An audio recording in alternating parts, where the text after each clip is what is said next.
What's good with y'all? It's your boy Kisala. Come back at y'all with another video. And right now we about to go ahead and discuss episodes 450, 451. These two were very emotional, especially 451. But we not even about to go ahead. We not gonna jump ahead. We about to go down this list and just go through all the shit that took place. But before we go ahead and get into that, y'all go ahead and drop a like, leave a comment, let me know what you thought about this video, man. And go ahead and hit that subscribe button, turn on my post notifications so you don't ever miss another video. And you can join me on my One Piece journey and all my anime content. You know what I mean? I don't want y'all missing out. But anyway, so I just want to say, this nigga Jinbei, his fishman karate is lit as fuck. Like, we saw a little taste of it back in Arlong Park, but the way he gets down is clean. Luffy is actually doing a lot of damage. He was actually doing damage to Magellan this time. Now that Mr. 3 hooked him up with the boxing gloves, it's made out of wax, and the springs on his feet is made out of wax. His agility's on point. His destructive power is a little bit more effective, you know what I mean? And he's able to do his thing. Now, that all got cut short, though, once Magellan got serious. He hadn't pulled this shit out the whole time that we'd seen him fighting in a prison. So that's how you know Luffy was starting to get to him mentally. This is where it started, y'all. This is where shit started to get real, and I was like, oh fuck, everyone might not make it out of this shit. I don't understand this nigga. He has to be one of the most mysterious characters that we've seen to date. So this red venom just starts oozing out of nowhere, and I'm like, yo, what the hell is going on? Naturally, the prisoners go into panic and they start sacrificing each other. Oh my god, we were so close. How could this happen? They getting poison, they're getting covered in poison. They're spreading it to the next nigga. They dreams are ruined because motherfuckers want to be selfish. And One Piece has been doing a great job of showing despair and agony and pain, because as soon as one of the prisoners got covered in that venom and touched the next prisoner, I just felt crushed. Like, damn. This is very realistic. This is how a lot of people would act if they were in danger, or if they felt alone, or if they felt like their life was going to end at a moment's notice. Oda has been in his Duffy in Impel down. But to move on, Dai's Bones, Crocodile, are torn with the Marines.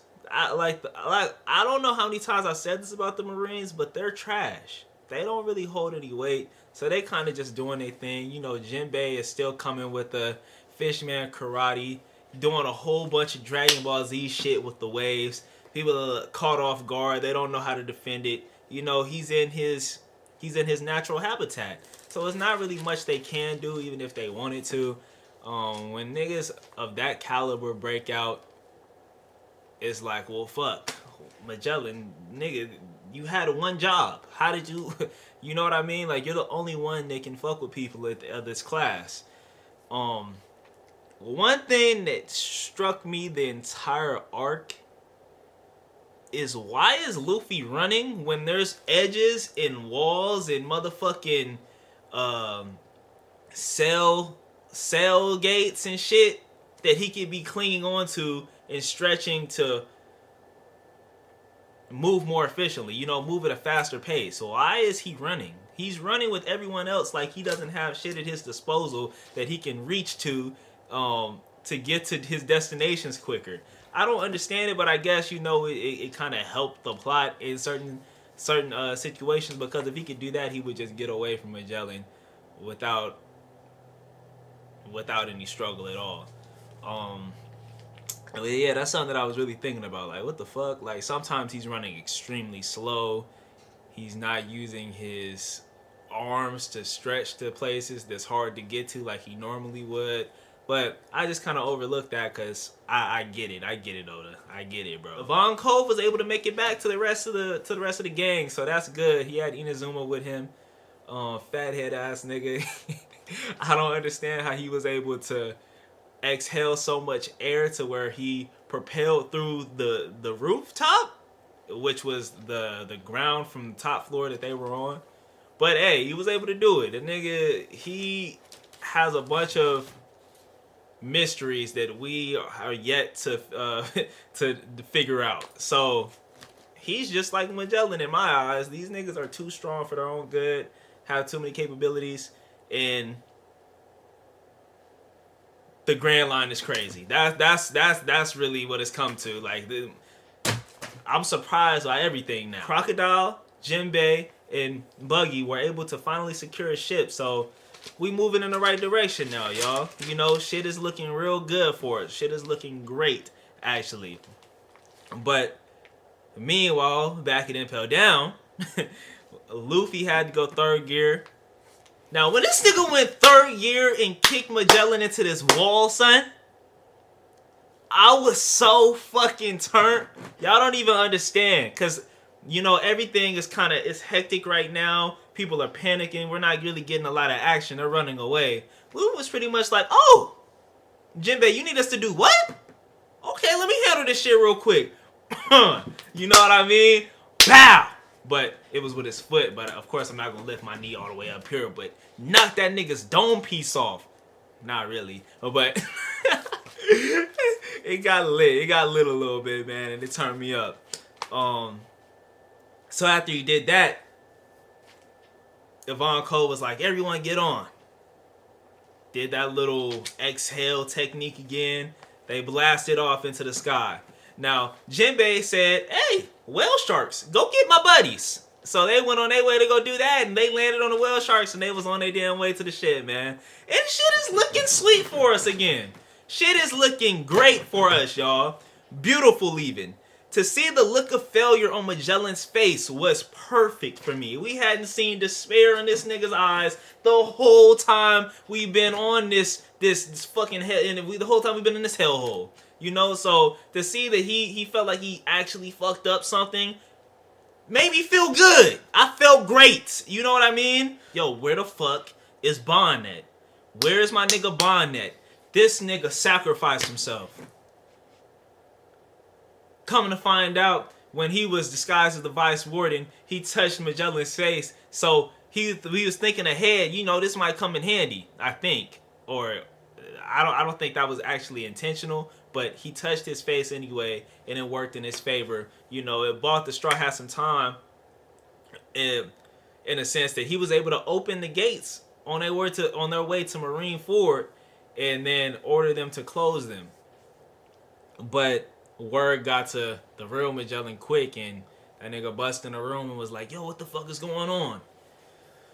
So in a sense, he had to sacrifice himself, or he did sacrifice himself. And when Luffy got on that transponder snail, had that last conversation with him, bro, that shit struck me different. Like the last 10 episodes, I felt like I was saying, yo, Bon Clay is the bestest friend, the bestest bud you could have. You know, like, oh my god, like he helped this nigga Luffy from death's door. You know, he got him a cure, he got him new friends. This nigga saved him on the seas once before this Impel Down shit. And then,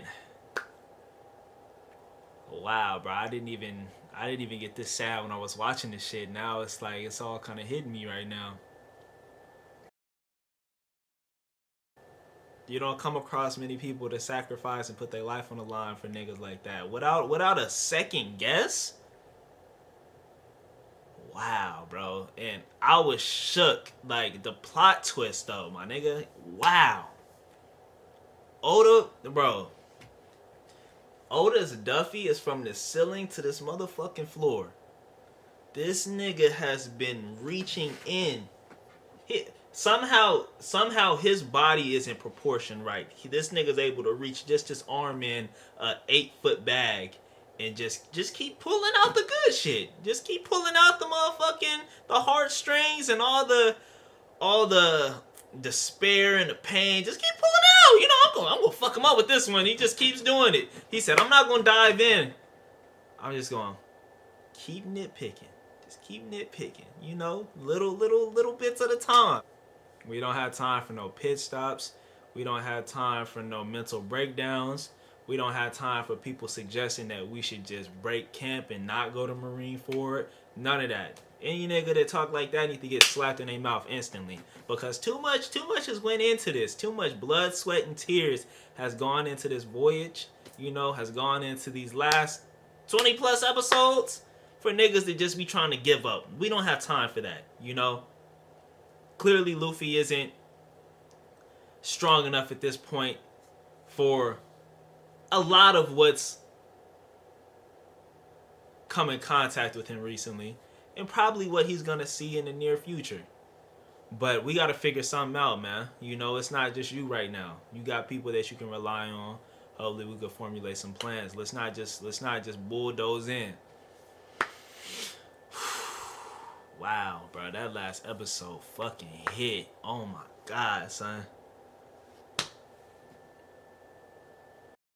Now let's talk about Buggy real quick. So us as viewers, right? We know that Buggy was a part of Goldie Rogers' crew, including Shanks, you know, and they kind of just grew up and went through the ranks, right?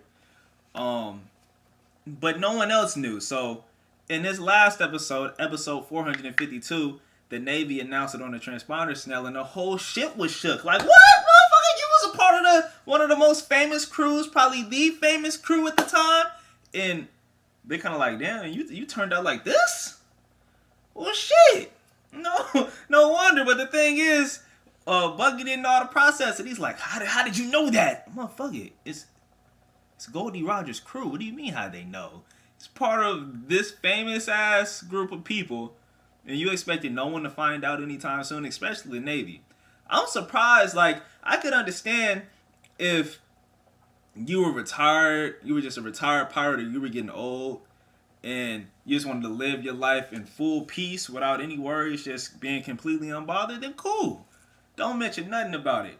But you know how many fights or situations you could probably get out of by just saying you was a part of Goldie Rogers' crew, or, man, I still know Rayleigh to this day. A lot of people might not fuck with you. They might not. Or if they do, they might try to test your gangster. This is what Buggy thought was about to go down.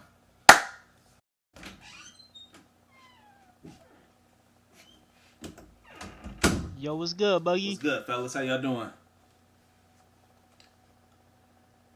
This weather, huh? Yeah, man. Yeah. It's been a good day.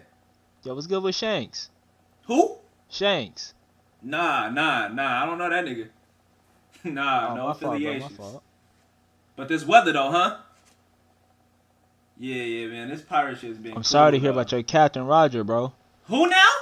Roger. Oh, nah, brother. I don't know who you talking about.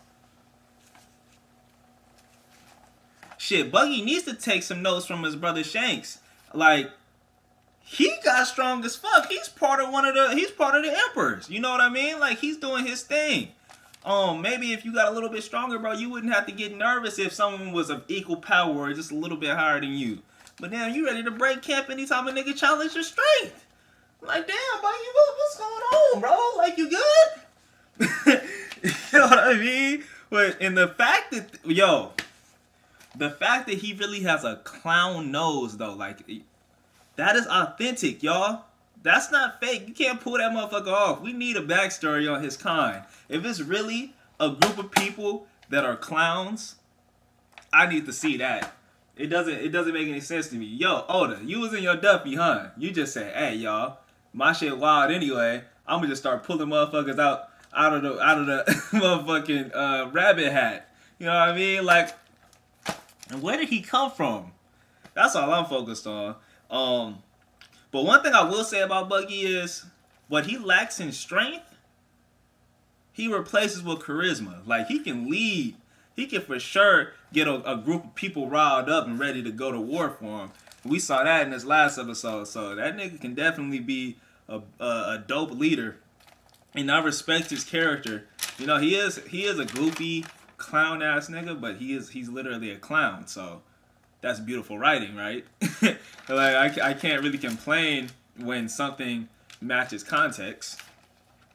But Buggy was tripping when he said he would take out Whitebeard. We already know how that shit would go down. Here's my chance. Yeah, I'm about to fuck his old ass up. Ooh! Hey, dog. I know my body parts can separate, but I don't think your head's supposed to do that. Nah, nigga, this ain't for me. Oh, no. Yeah, I'm getting the fuck up out Yo, of here. Cap, that's Buggy right there. Hey, bro. Nah, fuck all that. I was don't even just want to playing, hear it. Dog. You gonna have to run that It shit. ain't even that serious, Nah, nigga. You know hey, we go y'all. way back. Go get that nigga, man. Come on, bro. Go Hey, get chill, nigga. that nigga right now, dog. But anyway, we get to the Navy headquarters and we see that the Navy is evacuating people off of the island. And that's how we know that the war is really gonna be some serious shit. You know, this ain't nothing to play with. You know what I mean? Like if you ain't up to fighting standards, or if you just an ordinary citizen, or if you really just not that nigga, you not with the Navy to help out, you can't contribute in any way, you gotta get the fuck out of here. Cause you gonna die. And shit, if you get in our way, we might have to kill you too. I think that's just how the Navy works. They wouldn't give a fuck if you was an innocent civilian. If you in the way, you out of here. So they just taking precautions and they moving the people on. And we see that Ace finally arrived, so they're about to get him situated. And then Luffy and them, they're on their way as well. So we're finally getting to that point, y'all, when shit is about to get, you know what I'm saying? It's about to get rough, my nigga. You know, bodies are about to start dropping. And I'm excited, you feel me? I have no complaints from the episodes that have taken place. It's been beautiful, beautiful writing. You know, but what else do we expect from the GOAT? Oda has been in his Duffy the whole motherfucking series. So I'm ready, man. I hope y'all enjoyed this video. If you did, go ahead and drop a like, leave a comment. Let me know what you thought about this shit, man. And I'll bring y'all some more, you feel me? Yeah, I'm out.